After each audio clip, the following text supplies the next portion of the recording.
Salute, सलामी शस्त्र।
Parade commander ACP Aditya Kumar माननीय मुख्य अतिथि महोदय को परेड के निरीक्षण का आमंत्रण देने सलामी मंच की ओर पधार रहे हैं। परेड आपके निरीक्षण के लिए हाजिर है श्रीमान।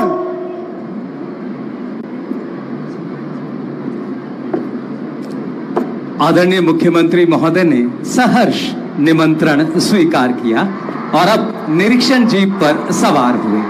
साथ में हैं दिल्ली पुलिस सशस्त्र बल के विशेष आयुक्त श्री रॉबिन हिप्पू और parade commander ACP Aditya Kumar. आदरणीय मुख्यमंत्री महोदय ने हाथ हिलाकर सभी का अभिवादन किया और सभी के द्वारा किए गए अभिनंदन को वो स्वीकार कर रहे हैं। इस समय हमारे सभी दर्शकों में विशेष उत्साह, तालियों के साथ सब आदरणीय मुख्यमंत्री दिल्ली सरकार का अभिनंदन कर रहे हैं। निरीक्षण जीप मंद मंद गति से आगे बढ़ रही है और जहां जहां निरीक्षण जीप पहुंच रही है वहीं दर्शकों का उत्साह अपने चरम पर।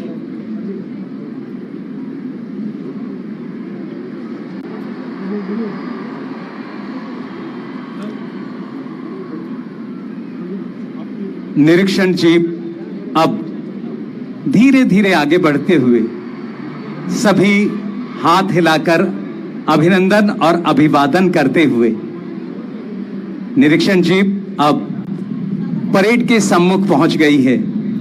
परेड के निरीक्षण के लिए पहला दल दिल्ली पुलिस, शांति सेवा न्याय जिनका आदर्श वाक्य है। दिल्ली पुलिस एक्ट 1861 के द्वारा गठित की गई और देश की ही नहीं अपितु विश्व की सक्षम पुलिस। अगला दल Delhi home guard and civil defence, आदर्श वाक्य निष्काम सेवा। सिविल डिफेंस के साथ आदर्श वाक्य सर्वभूत हिते रतय। उसके बाद दिल्ली फायर सर्विस का दल। निरीक्षण जीप अब फायर सर्विस के सामने से गुजरती हुई। भविष्य के सिपाही अगला दल एनसीसी का दल, एकता और अनुशासन जिनका नारा। हमारे विभिन्न बैंड जिनकी सुरमई धुनों के साथ आज हम परेड का आगाज करेंगे। और अब दिल्ली के विभिन्न विद्यालयों से आए ये बच्चे, दिल्ली के सरकारी विद्यालयों के बच्चे, हमारे free hand marchers boys, free hand marcher girls, NSS और इसी के साथ हमारे फ्लैग बेयरर्स, ध्वज दल बालिका और ध्वज दल बाल। सलामी इस समय परेड निरीक्षण करती हुई सलामी मंच की ओर बढ़ रही हमारी jeep flag bearers boys and girls के सामने से गुजरती हुई।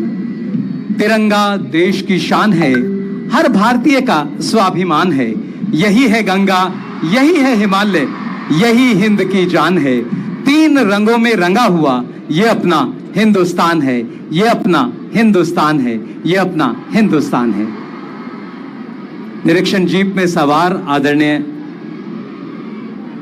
मुख्यमंत्री महोदय सभी का हाथ हिलाकर अभिवादन कर रहे हैं और सभी लोग अपने उत्साह से जोरदार तालियां बजाकर हाथों को हिलाकर अभिनंदन कर रहे हैं, अभिवादन कर रहे हैं। स्वतंत्रता दिवस के इस अवसर पर आप सबको 77वें स्वतंत्रता दिवस की हार्दिक मंगल शुभकामनाएं। उन्हें देती है कुदरत थपकियां, छाया करे अंबर। उन्हें देती है कुदरत थपकियां, छाया करे अंबर। उन्हें न चाहिए दीवार, छत ना मखमली बिस्तर। मिला तो खाए सब छक्कर, मिला तो खाए सब छक्कर, नहीं तो पी लिए पानी। जहां माँ ने सुलाया सो गए बेटे वहीं थक कर, जहां माँ ने सुलाया सो गए बेटे वहीं थक कर। सभी अभिवादन करते हुए और अब सलामी मंच के समीप निरीक्षण जी पहुंच चुकी है।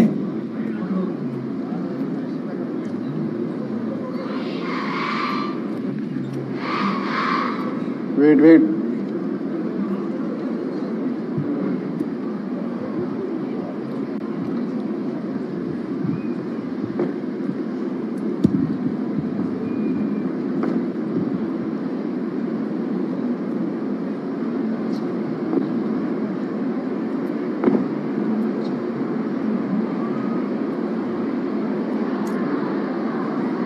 निरीक्षण करने के लिए parade commander ACP Aditya Kumar ने आभार व्यक्त किया। आदरणीय मुख्यमंत्री दिल्ली सरकार एवं दिल्ली पुलिस के सशस्त्र बल विशेष आयुक्त श्री रॉबिन हिप्पू का।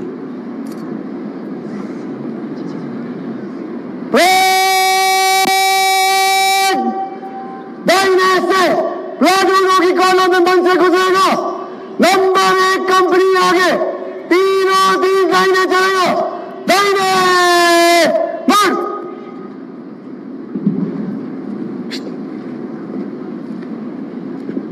Parade commander ACP Aditya Kumar ने अपनी परेड को निर्देश दिया और दोनों ही हमारे परेड कमांडर और सेकंड इन कमांड अपने अपने स्थान की ओर बढ़ रहे हैं और बस अब से कुछ ही क्षणों में आगाज होगा परेड 2023 का।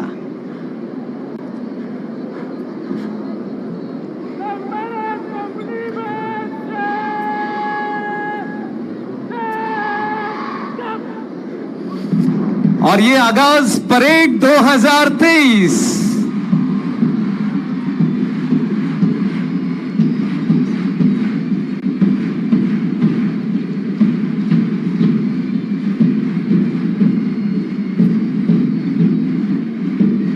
परेड में शामिल दल अपनी अनुशासित चाल से अब परेड के अपने स्थान पर पहुंच रहे हैं। नेतृत्व दे रहे हैं ACP Aditya Kumar. Parade commander सबसे आगे अब बढ़ते हुए चलते हुए और कहीं ना कहीं भाव यही कि तन समर्पित मन समर्पित और सब ये धन समर्पित, देश मेरे दूं तुझे क्या और यह जीवन समर्पित। सधी हुई चाल से, अनुशासित चाल से दिल्ली पुलिस का पहला दल अब सलामी मंच की ओर बढ़ रहा है। ठीक आगे parade commander ACP Aditya Kumar अब सलामी मंच के करीब पहुंचते हुए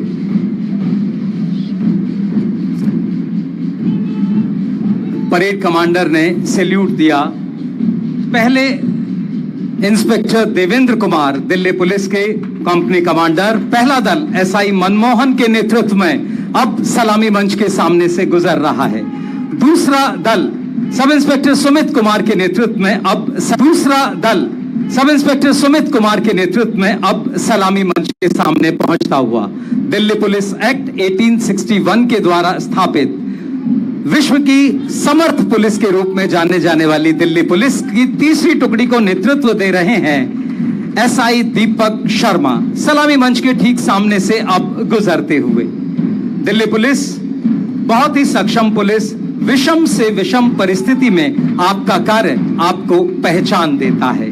और इसके ठीक पीछे Delhi police pipe band SI Ruyanguno Kense के नेतृत्व में सलामी मंच के सामने से गुजरता हुआ दिल्ली पुलिस पाइप बैंड इस समय सलामी मंच के सामने से गुजर रहा है। ठीक इनके पीछे Delhi home guard and civil defence, जिनका आदर्श वाक्य निष्काम सेवा।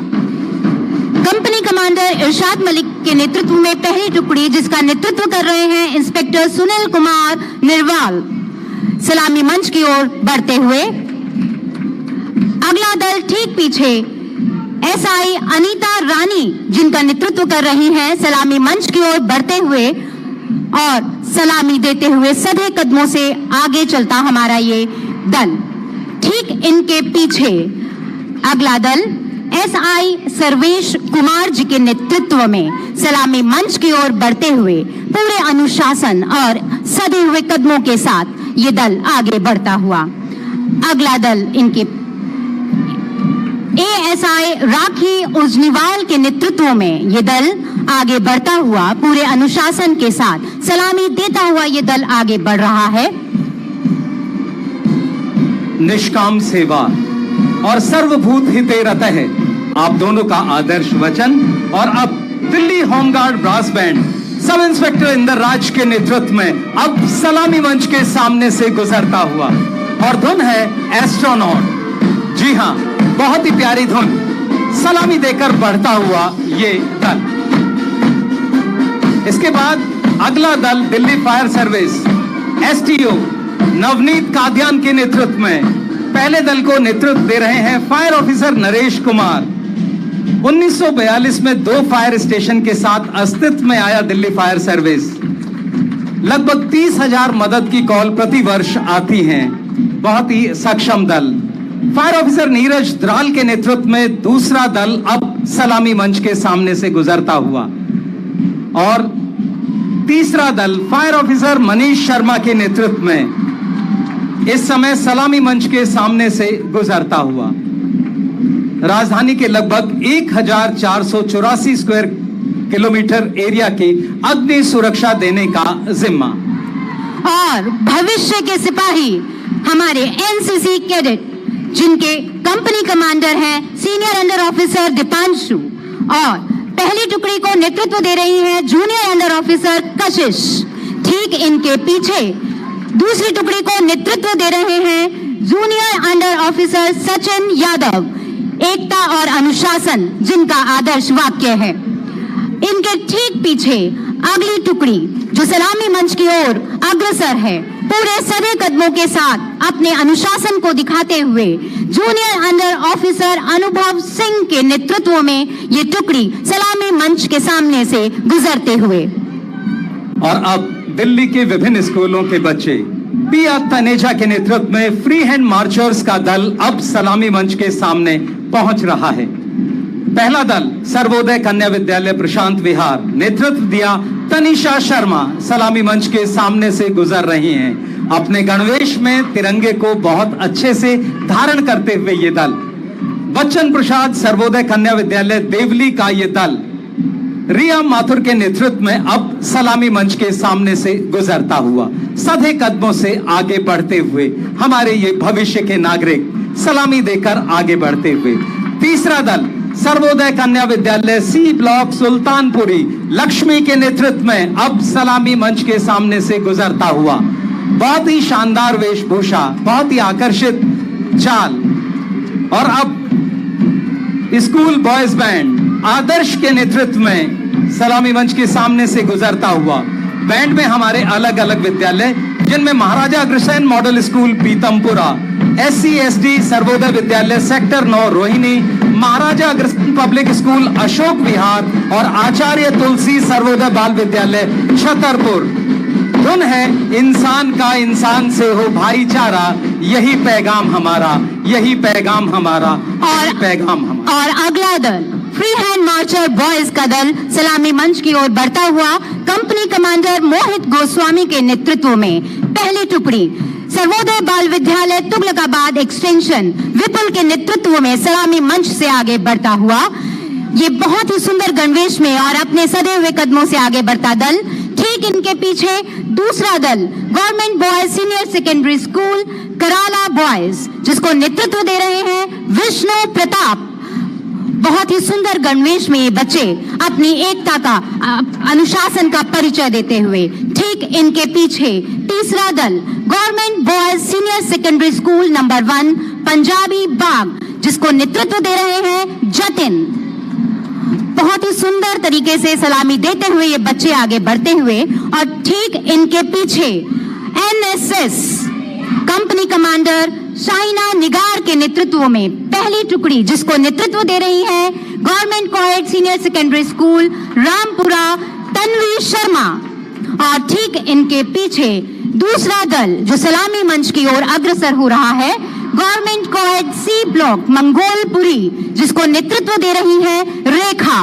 बहुत ही सधे कदमों के साथ ये बच्चे आगे बढ़ते हुए, और ठीक इनके पीछे government boys senior secondary school phase 2 Ashok Vihar boys, जिसको नेतृत्व कर रहे हैं साहिल। सलामी मंच की ओर बढ़ते हुए ये बच्चे सलामी देते हुए और सधे कदमों से आगे चलते हुए।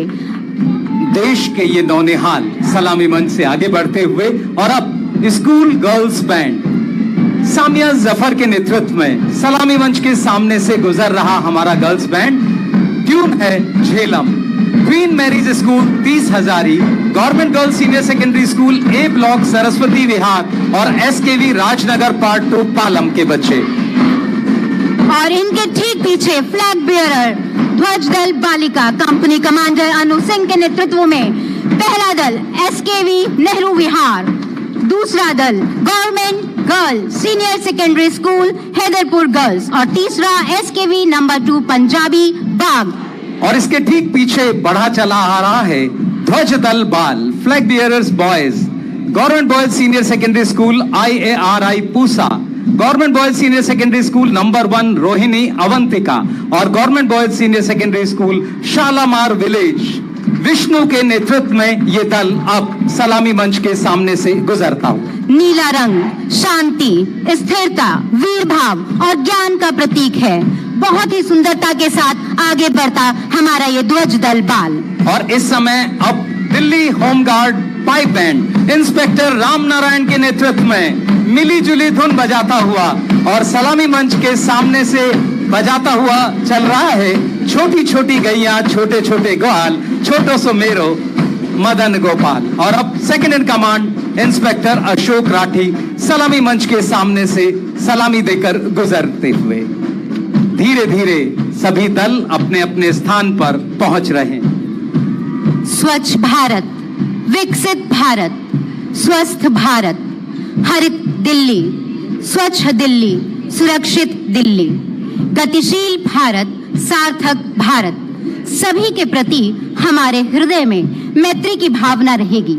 जियो और जीने दो के संदेश के साथ अहिंसा, सत्य, शांति का प्रचार करेंगे। हम जानते हैं अनुशासन राष्ट्र का प्राण है। अनुशासन वह अग्नि है जिससे प्रतिभा योग्यता बन जाती है। अनुशासन में रहकर अपने कर्तव्य का पालन करेंगे, यही हम सबका आज का प्रण है।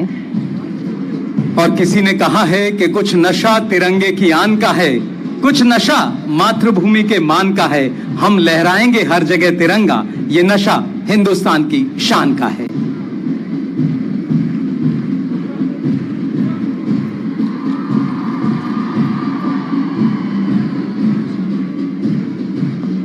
भारतीय होने पे करिए गर्व, मिलके आओ मनाएं स्वतंत्रता का पर्व, देश के दुश्मनों को मिलके हराएं, घर घर पे तिरंगा फहराएं, घर घर पे तिरंगा फहराएं, घर घर पे तिरंगा फहराएं। यही दुआ, यही दुआ, यही दुआ और वंदन हो, मेरे भारत का अभिनंदन हो, मेरे भारत का अभिनंदन हो, मेरे भारत का अभिनंदन हो।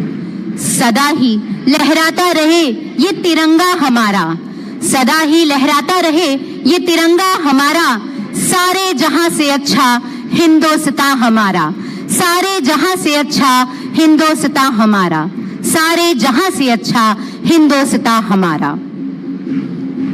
जो देश के लिए शहीद हुए उनको मेरा प्रणाम, अपने खून से मातृभूमि को सींचा, उन बहादुरों को प्रणाम, उन बहादुरों को प्रणाम, उन बहादुरों को प्रणाम।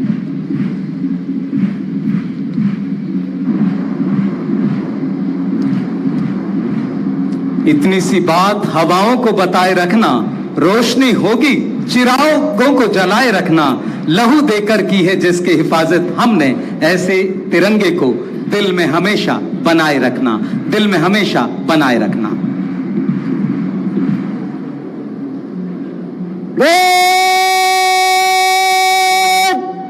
समीक्षा क्रम को मध्य से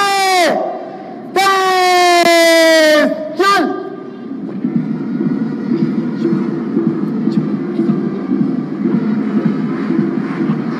समीक्षा क्रम का आदेश।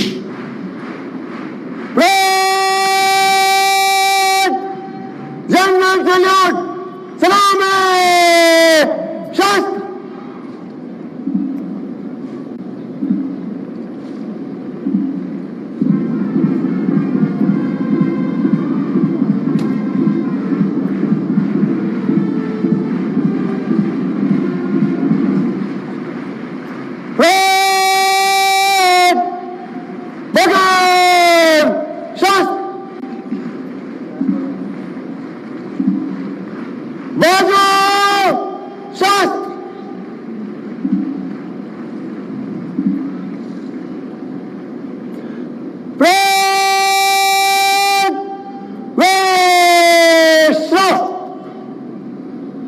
अलंकरण समारोह।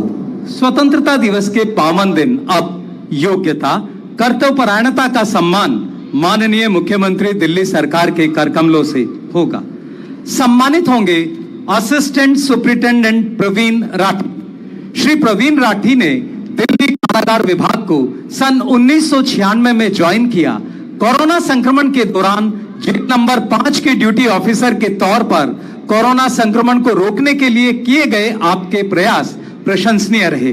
आपको समय समय पर प्रशंसा पत्र, नगद पुरस्कार, मुख्यमंत्री प्रशंसा पत्र प्रदान किए गए। आपके कार्य के प्रति समर्पण, लगन एवं निष्ठा के कारण आपको वर्ष 2015 में president's award for correctional service medal for meritorious service से सम्मानित किया गया।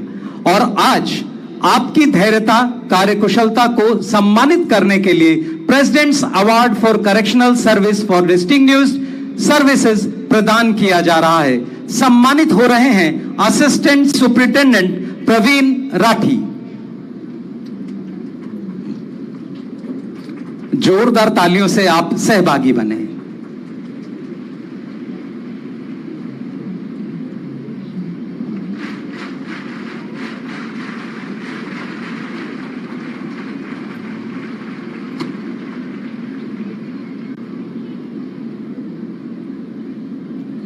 सम्मान के क्रम में सम्मानित होंगे सहायक मंडल अधिकारी सोमवीर सिंह। श्री सोमवीर सिंह ने दिल्ली अग्निशमन सेवा में सन 2004 में स्टेशन ऑफिसर के तौर पर नियुक्ति ली। आपने 2010 के कॉमनवेल्थ गेम्स के लिए प्रभावी फायर सेफ्टी मैनेजमेंट प्लान बनाया और प्रशंसा पाई। दिल्ली फायर सर्विस एक्ट 2007 और रूल्स 2010 बनाने में आपकी विशेष भूमिका रही। आपके अदम्य साहस, लगन एवं समर्पण के कारण आपको fire service medal for meritorious service प्रदान किया जा रहा है। सम्मानित हो रहे हैं सहायक मंडल अधिकारी सोमवीर सिंह।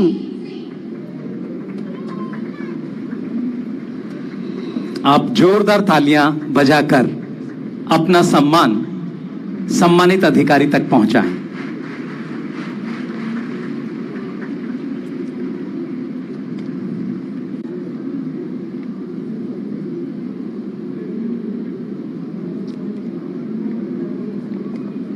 सम्मान के अगले क्रम में सम्मानित होंगे लीडिंग फायरमैन निर्मल सिंह। श्री निर्मल सिंह ने दिल्ली फायर सर्विस को सन 1996 में ज्वाइन किया। आपने अपने सेवा काल में बहुत सारी अग्नि दुर्घटनाओं में उल्लेखनीय सेवाएं दी। डोमेस्टिक एयरपोर्ट फायर 1996, उपहार सिनेमा त्रासदी, नेताजी सुभाष पैलेस एवं मारुति शोरूम ओखला फेज 1 के अग्निकांड प्रमुख हैं। विष्णु गार्डन में लगी आग में 9 लोगों को और कोचर टावर में अग्नि दुर्घटना में 4 लोगों को बचाने के लिए क्लास 1 कॉमोडेशन सर्टिफिकेट आपको प्रदान किया गया। आपकी वीरता, अदम्य साहस एवं समर्पण भाव के लिए आपको fire service medal for meritorious service से सम्मानित किया जा रहा है। सम्मानित हो रहे हैं लीडिंग फायरमैन निर्मल सिंह।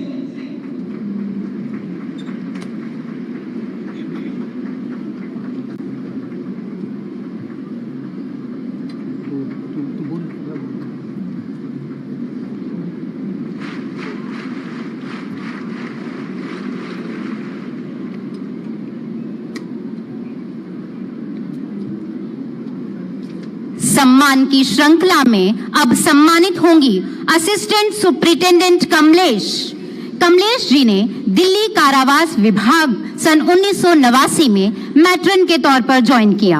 आपने line officer, duty officer, control room के सभी कार्यों में अच्छा प्रदर्शन किया। कोरोना काल के दौरान आपका सेवा भाव प्रशंसनीय रहा है। आपके प्रयासों, निष्ठापूर्ण सेवा, स्नेहमयी कार्य प्रणाली के लिए आपको president's correctional service medal for meritorious service से सम्मानित किया जा रहा है। सम्मानित हो रही है असिस्टेंट सुप्रिंटेंडेंट कमलेश।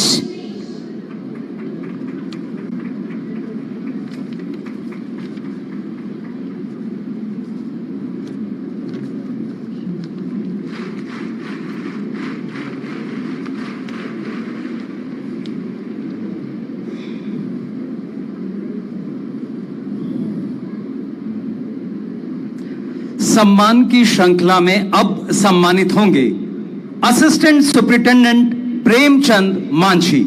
श्री प्रेमचंद मांझी सन 1989 में दिल्ली कारागार विभाग में नियुक्त हुए। आपने अपने कार्यकाल में विभिन्न दक्षताओं को दिखाते हुए कार्यकुशलता का परिचय दिया।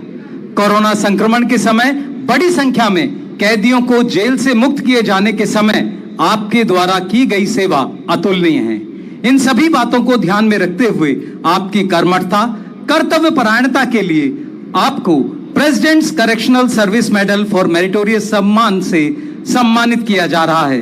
सम्मानित हो रहे हैं असिस्टेंट सुप्रिंटेंडेंट प्रेमचंद मांझी। सभी से अनुरोध, जोरदार तालियों से आप अभिवादन करें।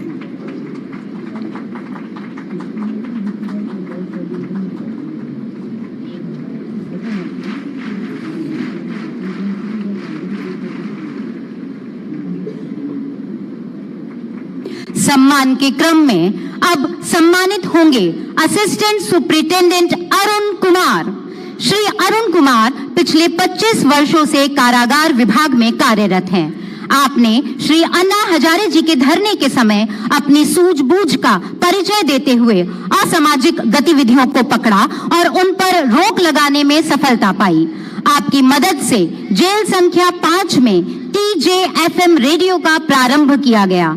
आपके समर्पण, नवाचारों के प्रति लगाव, धैर्य एवं साहस के लिए आपको president's correctional service medal for meritorious service से सम्मानित किया जा रहा है। सम्मानित हो रहे हैं असिस्टेंट सुप्रिंटेंडेंट अरुण कुमार।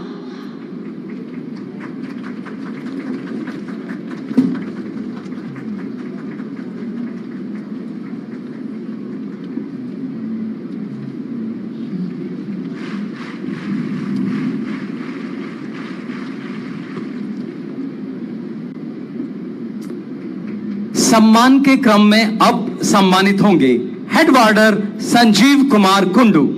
श्री संजीव कुमार कुंडू सन 1996 में दिल्ली कारागार विभाग में वार्डर के पद पर नियुक्त हुए। आपने कैदियों के लिए शैक्षिक एवं खेलों के आयोजन में महती भूमिका निभाई।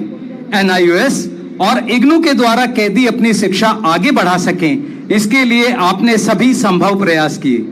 सफाई अभियान में आपने स्वयं भी और कैदियों को भी बढ़ चढ़कर भाग लेने के लिए प्रेरित किया। आपको वर्ष 2021 में DG प्रिजन्स कॉमोडेशन अवार्ड से सम्मानित किया गया। आपके नवाचारों के लिए किए गए प्रयासों, धैर्य, लगन, निष्ठापूर्वक सेवा के लिए आपको president's correctional service medal for meritorious service प्रदान किया जा रहा है। सम्मानित हो रहे हैं head warder Sanjeev Kumar Kundu.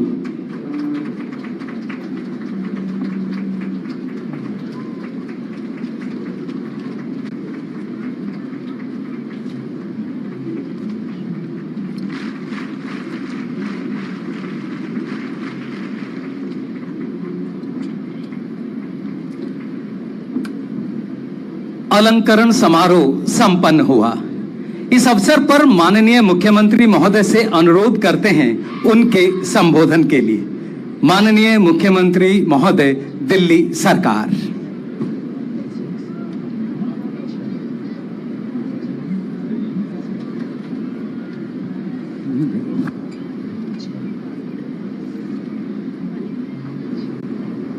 Hello. आज स्वाधीनता दिवस के अवसर पर सबसे पहले एक जोरदार भारत माता का जयकारा लगाएंगे। सब लोग मुट्ठी बंद करेंगे, हाथ ऊपर करेंगे और पूरे दिल से बोलेंगे, भारत माता की, भारत माता की, इंकलाब, इंकलाब, वंदे, वंदे। स्वाधीनता दिवस के पावन पर्व पे सभी दिल्ली वासियों को, सभी देशवासियों को बहुत बहुत शुभकामनाएं, बहुत बहुत बधाई। सबसे पहले मैं उन सभी स्वतंत्रता सेनानियों को, लाखों लाखों करोड़ों लोग जिन्होंने किस्म किस्म की कुर्बानियां देके हमारे देश को आजाद कराया, उन सब लोगों को मैं दिल से नमन करता हूं। जिन लोगों ने देश आजाद होने के बाद, उन सभी जवानों ने, जिन लोगों ने बॉर्डर के ऊपर पिछले 76 साल देश की सुरक्षा की, देश की रक्षा की और अपनी जान की बाजी लगा के देश की रक्षा की, उन सब लोगों को मैं दिल से नमन करता हूं। जिन लोगों ने पिछले 76 साल में किस्म किस्म के क्षेत्रों में, अलग अलग क्षेत्रों में दुनिया भर में भारत का नाम रोशन किया, आज स्वाधीनता पर्व के अवसर पे मैं उन सब लोगों को नमन करता हूं। अभी कुछ दिन पहले हमारी प्यारी दिल्ली में प्राकृतिक आपदा आई थी, भीषण बाढ़ आई थी। यमुना का स्तर इतना बढ़ गया था जितना आज तक दिल्ली के इतिहास में कभी उतना यमुना का स्तर नहीं बढ़ा था। लेकिन सभी दिल्लीवासियों ने मिलके दिल्ली सरकार के साथ, केंद्र सरकार की मदद से इस आपदा का सामना किया और मुझे खुशी है कि हम उस आपदा का सामना करने में सफल हुए। कुछ लोगों के घरों में क्षति हुई, उन लोगों का सामान नष्ट हो गया था। सरकार की तरफ से हम लोगों ने उन्हें हर संभव प्रयास, हर संभव सहायता देने की मदद की, कोशिश की। दोस्तों, आज स्वाधीनता दिवस का पर्व है, खुशी का मौका है, लेकिन मन का एक कोने में एक छोटी सी व्यथा है। आज मन व्यथित है। देश के कुछ हिस्सों के अंदर आज एक भाई दूसरे भाई से लड़ रहा है। मणिपुर जल रहा है। मणिपुर में एक समुदाय के लोग दूसरे समुदाय के लोगों से लड़ रहे हैं। मणिपुर में इस समुदाय के लोग उस समुदाय के लोगों को मार रहे हैं, उस समुदाय के लोग इस समुदाय के लोगों को मार रहे हैं। इस समुदाय के लोग उस समुदाय के लोगों के घर जला रहे हैं, दुकानें जला रहे हैं। उस समुदाय के लोग इस समुदाय के लोगों के घर और दुकानें जला रहे हैं। इस समुदाय के लोग उनकी महिलाओं के साथ गलत काम कर रहे हैं। उस समुदाय के लोग इस समुदाय के लोगों के महिलाओं के साथ गलत काम कर रहे हैं। फायदा किसका हो रहा है? दोनों समुदाय के लोग व्यथित हैं। मणिपुर जल रहा है, भाई भाई से लड़ रहा है। अभी तक जो लोग एक साथ शांति के साथ रहा करते थे वो आपस में लड़ रहे हैं। इधर हम हरियाणा में देखते हैं, यहां भी दो समुदाय आपस के अंदर लड़ रहे हैं। ये समुदाय उस समुदाय से लड़ रहा है, वो इससे लड़ रहा है। फायदा किसका हो रहा है? इस लड़ाई में किसका फायदा हो रहा है? हम 21वीं सदी में रह रहे हैं। ये साइंस का युग है, ये टेक्नोलॉजी का युग है। दुनिया कहीं की कहीं पहुंच गई और हम आपस में लड़ते रह गए।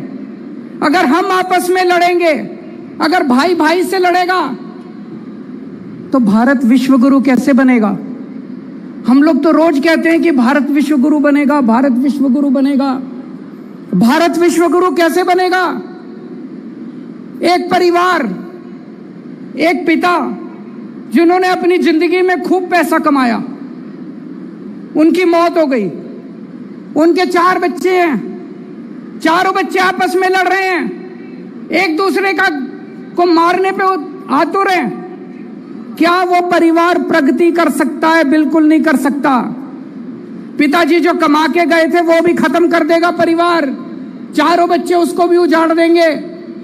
लेकिन एक परिवार जिसमें चारों भाई मिलके परिवार में एक साथ मोहब्बत के साथ रहते हैं, वो परिवार तरक्की करता है। अगर हमें विश्व गुरु बनना है, अगर हमें देश को तरक्की देनी है, विकास देना है, अगर हमें दुनिया में नंबर 1 देश बनना है, तो 140 करोड़ लोगों को एक परिवार की तरह रहना पड़ेगा। 140 करोड़ लोगों को एक टीम की तरह रहना पड़ेगा। आज हमारे देश के सामने इतनी समस्याएं हैं, उन समस्याओं को कैसे निपटेंगे हम अगर हम आपस में लड़ते रहे तो? आज सुनने में आता है देश के कई हिस्सों में लंबे लंबे बिजली के पावर कट लगते हैं। कहीं 7 घंटे का पता चलता है, उस राज्य में 7-7 घंटे के पावर कट, इस राज्य में 8-8 घंटे के पावर कट, कई कई घंटे बिजली नहीं आती। मैं आपसे पूछना चाहता हूं, पूरी दुनिया में ऐसा कौन सा अमीर देश है, पूरी दुनिया में ऐसा कौन सा विकसित देश है जिसमें लोगों को 24 घंटे बिजली नहीं मिलती? जब तक हमारे देश के अंदर 7-7, 8-8 घंटे के पावर कट लगेंगे, हमारा देश कभी विश्व गुरु नहीं बन सकता। कहने को बड़े बड़े भाषण दिए जा सकते हैं, जब तक हमारे देश में 24 घंटे बिजली नहीं होगी, इंडस्ट्री कैसे तरक्की करेगी, किसान कैसे बुआई करेगा अगर हमारे देश के अंदर 24 घंटे बिजली नहीं होगी? तो अगर हमें दुनिया में विश्व गुरु बनना है तो अपने देश में 24 घंटे बिजली का इंतजाम करना पड़ेगा। हमारे देश में लंबे लंबे पावर कट क्यों लग रहे हैं? बिजली क्यों नहीं आती? क्या बिजली की कमी है? अब मैं आपको एक ऐसा आंकड़ा बताने वाला हूं जिसे सुन के आप चौंक जाएंगे। हमारे देश में 4.25 लाख मेगावाट बिजली बनाने की क्षमता है। कितनी क्षमता है?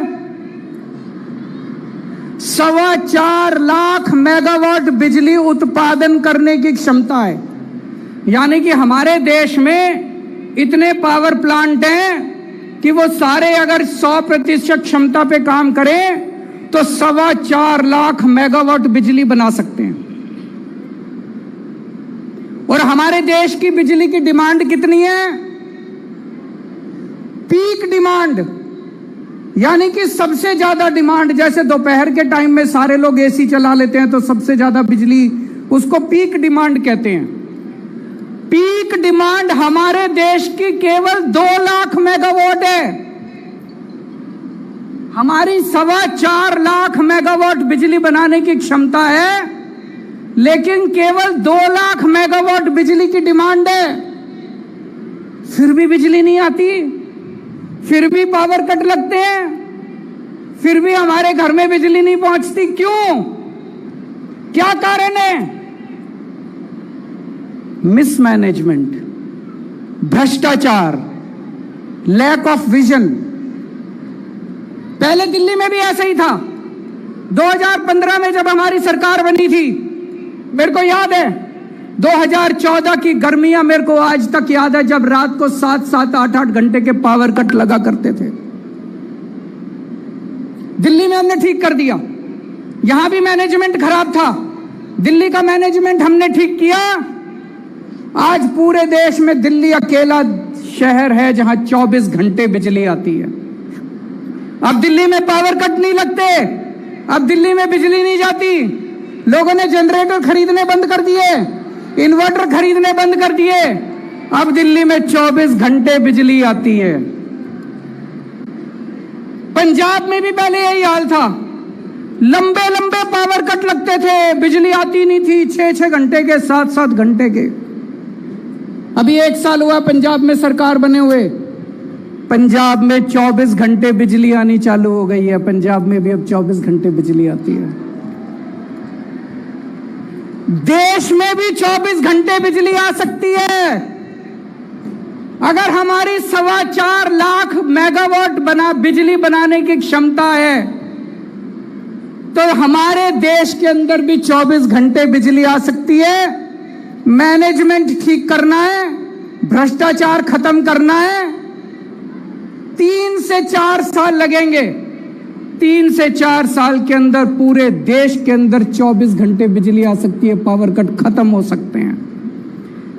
और जब देश में पावर कट खत्म होंगे, 24 घंटे बिजली आएगी, तभी तो हमारा देश विश्व गुरु बनेगा। लंबे लंबे पावर कट से विश्व गुरु कैसे बनेगा? एक और बात है, कोई पावर प्लांट अगर 50% कैपेसिटी पे चलता है, तो वो जो बिजली पैदा करता है वो बहुत महंगी होती है। और अगर 100% कैपेसिटी पे काम करता है, तो वो बहुत सस्ती बिजली पैदा करता है। अगर हम अपनी पूरी 100% क्षमता पे 4.25 लाख मेगावाट बिजली पैदा करनी चालू कर दें, देश में बिजली के रेट आधे हो जाएंगे। हम बिजली एक्सपोर्ट करना चालू कर देंगे, दूसरे देशों को भारत बिजली देना चालू करेगा और अपने देश के अंदर 24 घंटे बिजली आनी शुरू हो जाएगी। तभी मेरा भारत विश्व गुरु बनेगा। मैंने दिल्ली में मुफ्त बिजली देनी चालू की। 200 यूनिट तक लोगों के बिजली के बिल हमने माफ कर दिए।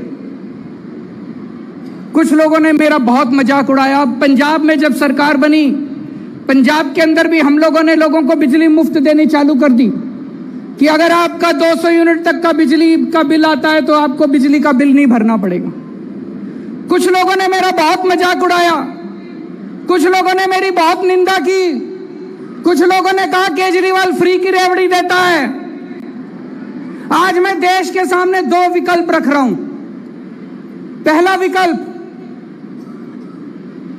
अगर हमें पूरे देश के 140 करोड़ लोगों के 200 यूनिट तक के बिजली के बिल माफ करने हैं,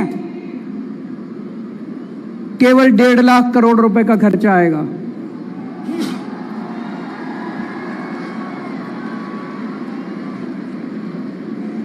अगर हमें अपने देश के 140 करोड़ लोगों के 200 यूनिट तक के बिजली के बिल माफ करने हैं, तो केवल 1.5 लाख करोड़ रुपए का खर्चा आएगा।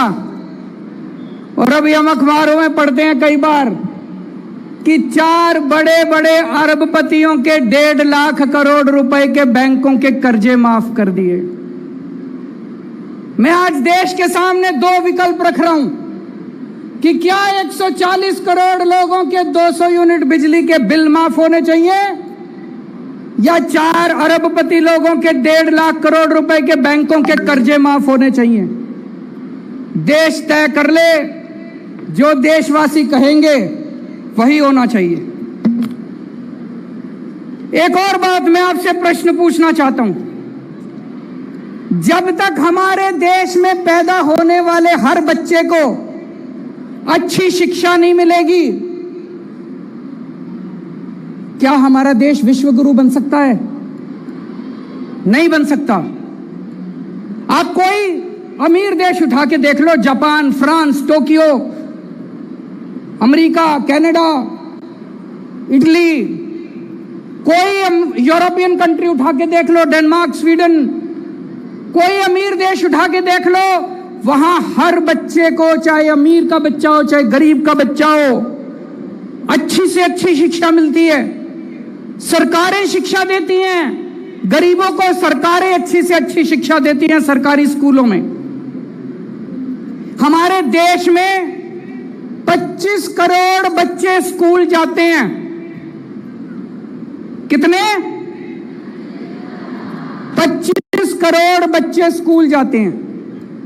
इनमें 17 करोड़ बच्चे सरकारी स्कूलों में जाते हैं। अगर दिल्ली की बात छोड़ दे, अधिकतर सरकारी स्कूल कबाड़ खाने बने हुए हैं देश के अंदर। अधिकतर सरकारी स्कूल खटारा बने हुए हैं। टॉयलेट नहीं है, पीने का पानी नहीं है, बिल्डिंग टूटी पड़ी है, छत छू रही है, पंखे टूटे पड़े हैं, बैठने को डेस्क नहीं है, कोई पढ़ाई लिखाई नहीं है। बुरा हाल है सरकारी स्कूलों का देश भर के अंदर। अगर 17 करोड़ मेरे देश के बच्चे ऐसे सरकारी स्कूलों में पढ़ रहे हैं, शिक्षा के नाम पे उनको जीरो, क्या मेरा देश विश्व गुरु बन सकता है? नहीं बन सकता। जब तक एक एक बच्चे को अच्छी से अच्छी शिक्षा नहीं दी जाएगी, तब तक हमारा देश विश्व गुरु नहीं बन सकता। केंद्र सरकार ने अभी एक कार्यक्रम शुरू किया है। पूरे देश में 14,500 सरकारी स्कूलों को ठीक करने का 5,000 करोड़ रुपए खर्च करके 14,500 सरकारी स्कूल केंद्र सरकार ठीक करेगी। पर पूरे देश में तो 10 लाख सरकारी स्कूल हैं। 10 लाख सरकारी स्कूल। 5 साल में अगर हम 14,500 स्कूल ठीक करेंगे तो 10 लाख सरकारी स्कूल ठीक करने में तो 150-200 साल लग जाएंगे। आज मैं आपके सामने एक प्लान रख रहा हूं। 5 साल के अंदर देश के सारे 10 लाख सरकारी स्कूल शानदार बनाए जा सकते हैं, फर्स्ट क्लास बनाए जा सकते हैं, वर्ल्ड क्लास बनाए जा सकते हैं। देश के सारे 10 लाख सरकारी स्कूलों को प्राइवेट स्कूलों से अच्छा बना देंगे, वर्ल्ड क्लास बना देंगे। जैसे दिल्ली के सरकारी स्कूल चमका दिए, आज दिल्ली के सरकारी स्कूल प्राइवेट स्कूलों को पीछे छोड़ रहे हैं। दिल्ली के सरकारी स्कूलों के नतीजे प्राइवेट स्कूलों से ज्यादा अच्छे आ रहे हैं। हमें करना आता है। पहले दिल्ली के सरकारी स्कूल ठीक किए, अब पंजाब के सरकारी स्कूल शानदार बनाए जा रहे हैं। जो खर्च हम लोगों ने दिल्ली में किया सरकारी स्कूलों को ठीक करने का, मैंने सारा हिसाब किताब करा, जमा जोड़ किया। अपने देश के सारे 10 लाख सरकारी स्कूलों को ठीक करने के लिए 6 लाख करोड़ रुपए का खर्चा आएगा।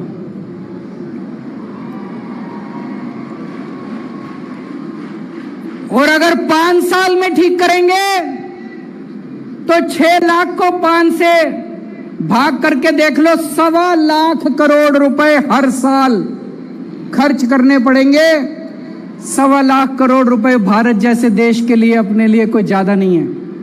अगर मेरे देश के 25-17 करोड़ बच्चों को अच्छी शिक्षा मिलती हो, अगर मेरे देश के 17 करोड़ बच्चों को शानदार शिक्षा मिलती हो, प्राइवेट स्कूलों से भी अच्छी शिक्षा मिलती हो, तो हर साल 1.25 लाख करोड़ रुपए तो कुछ भी नहीं है। भारत जैसे लोग देश के लिए तो चिल्लर है 1.25 लाख करोड़ रुपए।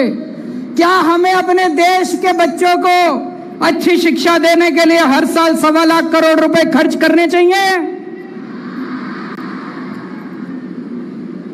आप लोग मेरे से पूछोगे, अरविंद जी स्कूल तो अच्छे हो जाएंगे, शानदार हो जाएंगे, स्कूल चलाने का खर्चा कहां से आएगा? उसका भी मैं आज हिसाब किताब लेके आया हूं। देश के 17 करोड़ बच्चों को अच्छी शिक्षा देने के लिए, अच्छे अच्छे टीचर देने के लिए, शानदार यूनिफॉर्म देने के लिए, अच्छी पढ़ाई कराने के लिए टीचर्स को अच्छी ट्रेनिंग देने के लिए 1 साल में 7.5 लाख करोड़ रुपए चाहिए। और अभी पूरे देश में केंद्र सरकार और सारी राज्य सरकारें मिला के शिक्षा के ऊपर 7.5 लाख करोड़ रुपए खर्च करती हैं। इसका मतलब कोई भी एक्स्ट्रा पैसा नहीं चाहिए, जो खर्चा होता है उसमें भ्रष्टाचार खत्म कर दो, सारे बच्चों को अच्छी शिक्षा मिल जाएगी।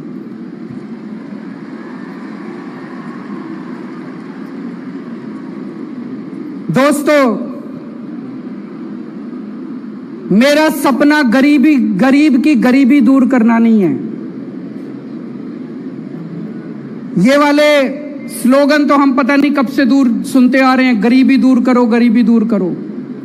मेरा सपना गरीब की गरीबी दूर करना नहीं है, मेरा सपना हर गरीब को अमीर बनाना है।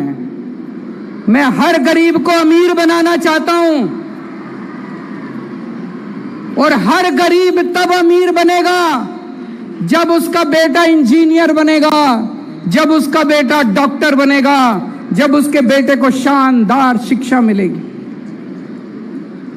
एक मजदूर के बेटे को जानता हूं, उसके पिताजी दिहाड़ी करते हैं, मुश्किल से 4-5 हजार रुपए महीना कमाते हैं। दिल्ली के अंदर 4-5 हजार रुपए महीने में कुछ नहीं होता। उसके बेटे ने सरकारी स्कूल में पढ़ते पढ़ते इस बार वो इसका एडमिशन इंजीनियरिंग में हो गया। अब जब वो बच्चा पास करके निकलेगा, 2 लाख 3 लाख रुपए महीना तनख्वाह, उसकी शुरुआत की तनख्वाह 2 लाख रुपए महीना होगी। अमीर हुआ कि नहीं हुआ उसका परिवार? उसके परिवार की गरीबी दूर नहीं हुई, उसका परिवार अमीर हो गया।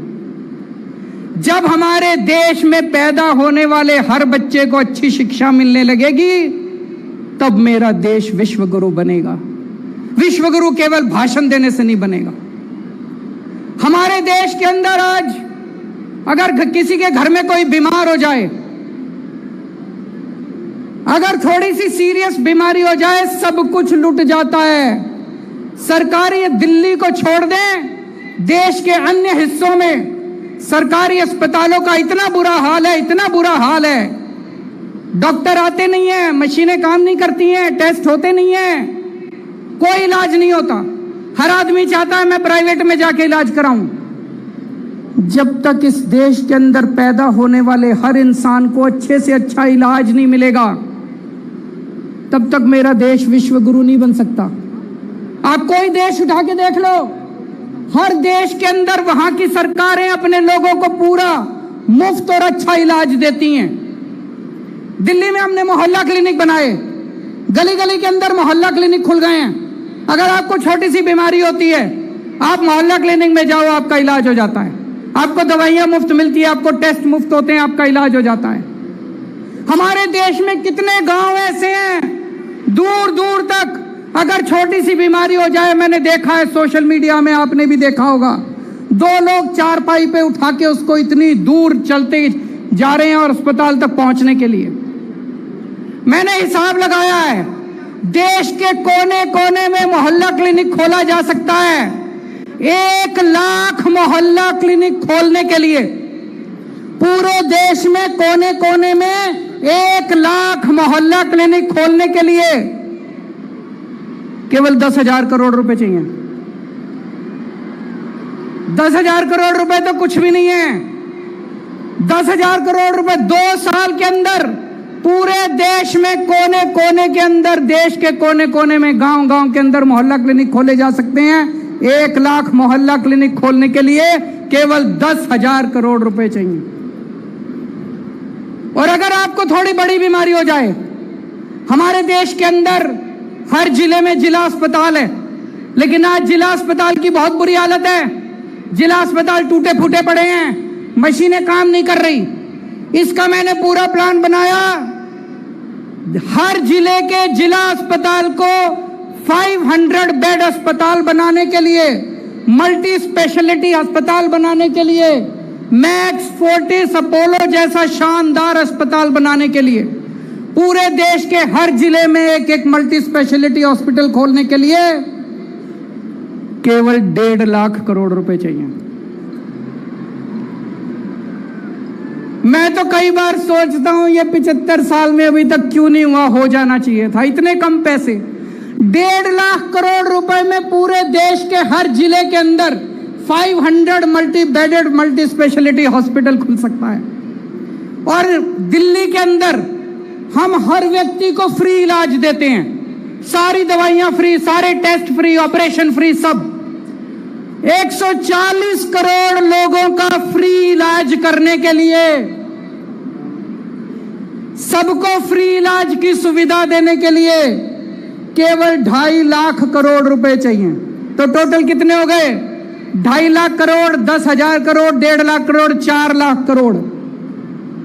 आपको जान के ताज्जुब होगा, आज पूरे देश में राज्य सरकारें और केंद्र सरकार मिलके 4 लाख करोड़ रुपए खर्च करती हैं। एक नया पैसा एक्स्ट्रा नहीं चाहिए, कोई एक्स्ट्रा पैसा नहीं चाहिए। ये जो पैसा चोरी हो रहा है, भ्रष्टाचार में जा रहा है, सारा पैसा मिसमैनेजमेंट हो रहा है। जैसे दिल्ली में हमने ठीक किया, जैसे पंजाब में हमने ठीक किया, अगर पूरे देश के अंदर मैनेजमेंट ठीक कर दिया जाए तो इस देश के हर आदमी को फ्री में शानदार इलाज मिल सकता है। और जब मेरे देश के हर व्यक्ति को फ्री में शानदार इलाज मिलेगा, तभी मेरा देश विश्व गुरु बनेगा। और आप सोच के देखो, अगर हमारे सारे बिजली के प्लांट चलने लग गए, इतने सारे स्कूल खुल जाएंगे, इतने सारे अस्पताल, मोहल्ला क्लिनिक खुलेंगे, 3 करोड़ नए रोजगार पैदा होंगे। मेरे 3 करोड़ युवा साथियों को रोजगार मिलेंगे। पूरे देश में 3 करोड़ लोगों को रोजगार मिलेंगे। लोगों को सुरक्षा चक्र मिलेगा। किसी के घर में बच्चा पैदा होगा, उसे ये चिंता नहीं है मैं इसकी पढ़ाई कैसे कराऊंगा। किसी के घर में कोई बीमार होगा, उसे ये चिंता नहीं है मैं इसका इलाज कैसे कराऊंगा। किसी को अपना बिजली का बिल देने की चिंता करने की जरूरत नहीं पड़ेगी। 3 सुरक्षा चक्र लोगों को मिलेंगे। आज इतनी महंगाई है, अभी एक सर्वे आया थोड़े दिन पहले, पूरे देश में सबसे कम महंगाई दिल्ली के अंदर है, 2%। बाकी राज्यों में 6% महंगाई है, दिल्ली में 2% महंगाई है। क्यों? क्योंकि दिल्ली में बिजली मुफ्त है, पानी मुफ्त है, शिक्षा मुफ्त है, महिलाओं का सफर मुफ्त है, इलाज मुफ्त है। इसलिए दिल्ली में सबसे कम महंगाई है। अगर हमने पूरे देश के अंदर लोगों को फ्री शिक्षा दे दी, शानदार शिक्षा दे दी, फ्री इलाज करा दिया, शानदार इलाज करा दिया, फ्री बिजली दे दी, पूरे देश में लोगों को महंगाई से छुटकारा मिलेगा। दोस्तों, पूरा देश तरक्की करेगा। तो संसाधन तो हैं हमारे पास, केवल नीयत की कमी है, विजन की कमी है, ईमानदारी की कमी है। एक ही निर्णय लेना है हम लोगों को। पिछले कुछ सालों में हमारे देश में कुछ चंद लोगों के 12 लाख करोड़ रुपए के कर्जे माफ कर दिए। 12 लाख करोड़ रुपए के, कुछ चंद अरबपति लोगों के 12 लाख करोड़ रुपए के। हमारे देश को निर्णय लेना पड़ेगा कि क्या सरकारें कुछ चंद अरबपति लोगों के लिए चलनी चाहिए या 140 करोड़ लोगों के लिए चलनी चाहिए। अगर आज हम यह निर्णय लेते हैं कि 140 करोड़ लोगों के लिए चलनी चाहिए, तो देश के हर बच्चे को अच्छी शिक्षा मिल सकती है, देश के हर नागरिक को अच्छा इलाज मिल सकता है और हर परिवार को फ्री बिजली मिल सकती है। आज देश के अंदर चारों तरफ नेगेटिविटी हो गई है, मार धाड़, लड़ाई झगड़ा, नफरत। सोशल मीडिया उठा के देख लो, इतने लड़ाई झगड़े चल रहे हैं। हमें अपने देश के अंदर पॉजिटिव एनर्जी क्रिएट करनी पड़ेगी, देश के अंदर पॉजिटिव ऊर्जा लानी पड़ेगी, तभी देश तरक्की करेगा, तभी देश आगे बढ़ेगा। जब मैं मणिपुर के बारे में हम लोग सोचते थे, सुनते थे, दिल बहुत तकलीफ होता था। हमें लगता था हम क्या कर सकते हैं। हमने अपनी तरफ से एक छोटा सा काम किया। मणिपुर के कुछ लोग छोड़ के वहां के हालात से तंग होकर दिल्ली आ गए। हमने दिल्ली में सरकारी स्कूलों में उनके बच्चों का एडमिशन करा दिया। उनके पास सर्टिफिकेट नहीं थे, उनके घर जल गए थे, उनके पास किसी तरह का स्कूल लिविंग सर्टिफिकेट वगैरह कुछ नहीं था। हमने बिना किसी सर्टिफिकेट के लगभग 150 मणिपुर से आए हुए बच्चों का हमने अपने सरकारी स्कूलों में एडमिशन करा दिया। उन बच्चों की काउंसलिंग कराई जा रही है, उन लोगों को लैंग्वेज की प्रॉब्लम है उसको सिखाया जा रहा है, और अन्य बच्चों के साथ मिलकर उनको एक नॉर्मल जिंदगी जीने की कोशिश की जा रही है। मेरे पास कई व्यापारी आए। आज देश का व्यापारी बहुत दुखी है। जीएसटी इतना कॉम्प्लिकेटेड है, इतना कॉम्प्लिकेटेड है। लोग कहते हैं जी धंधा करें कि जीएसटी करें। हम 24 घंटे जीएसटी करते रहते हैं, 24 घंटे टैक्सेशन करते रहते हैं, फिर भी कहीं ना कोई गलती हो जाती है। हमारे देश का व्यापारी ईमानदारी से काम करना चाहता है, हमारे देश का उद्योगपति ईमानदारी से काम करना चाहता है, लेकिन हमने सिस्टम ऐसा बना दिया कि उसको जानबूझ के बेईमानी करनी पड़ती है। मुझे लगता है कि जीएसटी के अंदर मूल चूल परिवर्तन करने की जरूरत है। व्यापारी जीएसटी हैंडल नहीं कर पा रहा। चाणक्य ने एक बार कहा था कि जब कोई राजा टैक्स लेता है तो उसे ऐसे टैक्स लेना चाहिए जैसे मधुमक्खी बड़े प्यार से फूल से शहद निकालती है और फूल को पता भी नहीं चलता कि शहद निकाल लिया गया। उसी तरह से सरकार को व्यापारियों से ऐसे टैक्स लेना चाहिए कि व्यापारियों को पता भी ना चले कि उससे टैक्स ले लिया गया। लेकिन अगर टैक्स इतना कॉम्प्लिकेटेड कर दिया कि व्यापारी दुखी है, तो फिर व्यापारी व्यापार कैसे करेगा, और व्यापार नहीं करेगा तो देश तरक्की कैसे करेगा। अभी दिल्ली के लोगों का अधिकार छीनने के लिए पहले एक ऑर्डिनेंस लाया गया और उसके बाद एक कानून पास किया गया। दिल्ली के लोगों के लोकतांत्रिक अधिकार छीन लिए गए। दिल्ली की चुनी हुई सरकार के काम करने की क्षमता को छीन लिया गया। मेरे पास बहुत लोग आ रहे हैं, मुझसे पूछ रहे हैं अब आप काम कैसे करोगे। आज मैं स्वतंत्रता दिवस के पावन अवसर पे दिल्ली के 2 करोड़ लोगों को यह आश्वासन देता हूं कि जो मर्जी हो जाए, जो मर्जी पावर छीन लें, हमारे 2 काम जारी रहेंगे।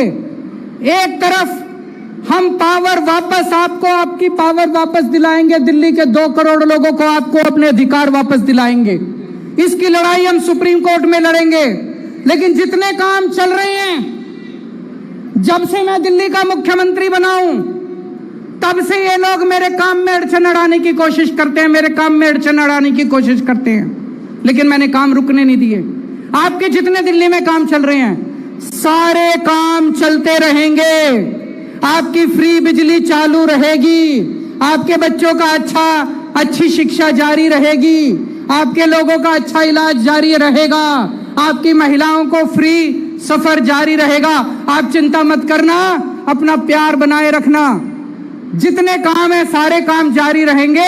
हो सकता है थोड़ी स्पीड कम हो जाए, जब क्षमता वापस आएगी सारी तो हम खूब स्पीड से और काम करेंगे। लेकिन यह कभी मत सोचना कि दिल्ली के काम किसी भी हालत में मैं रुकने नहीं दूंगा। दिल्ली के काम नहीं रुकेंगे बिल्कुल। पिछले दिनों दिल्ली नगर निगम ने पूरी दिल्ली के अंदर सफाई अभियान शुरू किया है। बहुत तेजी के साथ उन्होंने कई टीम बनाई है। पूरा दिल्ली नगर निगम, सभी सफाई कर्मचारी, सभी उनके अधिकारी, सब लोग लगे हुए हैं। मैं दिल्ली के लोगों को आज अपील करना चाहता हूं, आप सब लोग इस सफाई अभियान में जुड़िए और आइए मिलके हम अपनी दिल्ली को साफ सुथरा बनाते हैं। आने वाले दिनों में मैंने अपने सामने 3-4 मेन काम रखे हैं। एक, पानी पे काम करना है और मैं कर रहा हूं। दिल्ली के हर घर 24 घंटे पानी पहुंचना चाहिए और टूटी से साफ पानी आना चाहिए। यमुना की सफाई करनी है, उस पे हम लोग लगे हुए हैं। जो सड़कें टूटी हुई हैं सारी सड़कों की रिपेयर करानी है और दिल्ली की सड़कों को यूरोपियन स्टैंडर्ड का बनाना है, साफ सुथरा बनाना है। इन सभी कामों पे हम लोग लगे हुए हैं। फिर से अंत में केवल एक ही चीज कहूंगा, हम सब लोग अपने भारत को बहुत प्यार करते हैं, हम सब लोग भारत माता को बहुत प्यार करते हैं। लेकिन अगर हम आपस में लड़ेंगे तो भारत कहीं आगे नहीं पहुंच पाएगा। हमें लड़ना नहीं है, देश के 140 करोड़ लोगों को मिलके एक टीम की तरह, एक परिवार की तरह काम करना है। और जिस दिन हमने मिलके काम करना शुरू कर दिया, दुनिया की कोई ताकत भारत को दुनिया का नंबर 1 देश बनाने से नहीं रोक सकती। भारत माता की।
परेड समाप्त हुई। श्रीमान सर हटो थोड़ा सा।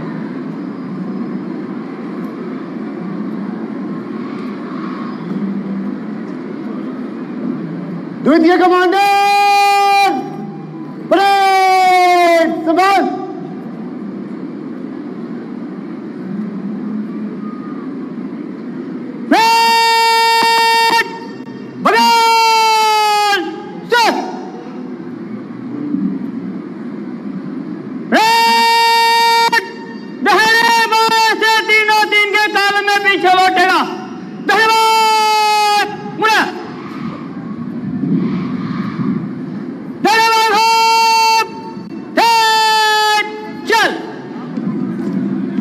ये बैलून आदरणीय मुख्यमंत्री महोदय के हाथों में इस समय, और ये उड़ चले हैं आकाश की ओर। देश की ऊंचाई, देश के तिरंगे को एक नई पहचान देने। इतनी सी बात हवाओं को बताए रखना, रोशनी होगी चिरागों को जलाए रखना। लहू देकर की है जिस तिरंगे की हिफाजत हमने, ऐसे तिरंगे को सदा अपने दिलों में बसाए रखना। यहाँ सभी दल